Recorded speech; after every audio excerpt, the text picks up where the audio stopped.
Hello, everyone. It is football season, which means the return of my favorite segment, Players That Me, on DraftKings. There are a lot of very high-scoring games this weekend, but that doesn't mean all the players scored well. Here are some of the top underperformers of the weekend. Coming in at number 5, normally I don't put players on this list that get injured in the middle of the game because they're the ones really getting if they get a game-ending injury. But because I put him in 80% of my lineups, shout out to Marquise Goodwin. Got a hamstring injury early on in the game against Minnesota. Obviously, originally a risky choice, but I like very big boom or bust players in the big DraftKings $20 tournament because I'm trying to win $1 million. I'm not trying to min cash in that tournament. He goes out with a quad injury, comes back for a few snaps, but gets a big fat 0. I chose him because I really liked his rapport with Jimmy Garoppolo at the end of last season. I think he's going to be a huge action player for the 49ers. But of course, that Minnesota Vikings defense is just so good and shut him out. But also that injury did play a big factor. So, Next up at number 4 is Titans running back Derrick Henry. Now, I really like Derrick Henry all offseason. He played very well for the Titans last year. They liked him a lot. He's a very huge running back. One of the reasons the Titans got rid of DeMarco Murray in the offseason, they really like him there. So I thought, starting off the season, $5,400 on DraftKings would be a really good tournament play. He was only 6% owned, so that could have gone really well. However, he only scored 4.1 points. I attribute a lot of that to the fact that there were thunderstorm delays during the game. It ended up being almost a 7-hour game. So it's very hard to learn what to make of either the Dolphins or Titans numbers because they had to keep pausing the game for the rain delay. However, we can't take away that Dion Lewis played 49 snaps while Derrick Henry played 20.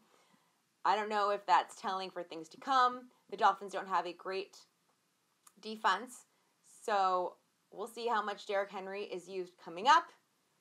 But that 4.1 points in the super contest, super me. My number 3 pick is so annoying because it was so close to a slam dunk.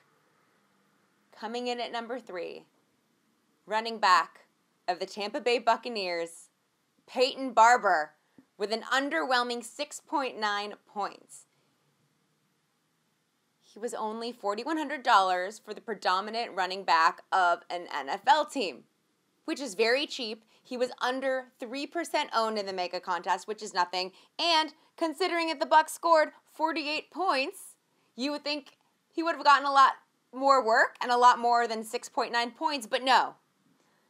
I did sort of figure that the New Orleans defense was a little bit overrated and that Tampa Bay would be running the ball a lot because they wouldn't trust Ryan Fitzpatrick.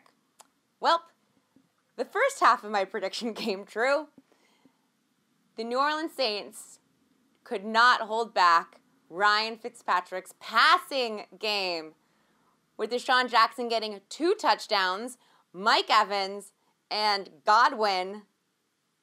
Dear Lord, they crushed. Ryan Fitzpatrick was amazing, but didn't give very much volume to Peyton Barber. 69 yards. Gotta love that number. But he did prove to be the number 1 running back for that Tampa Bay offense. Maybe there's more work for him in the future. I can't imagine their passing game will continue to be as strong. But it was so close to being such a good pick, and yet so far.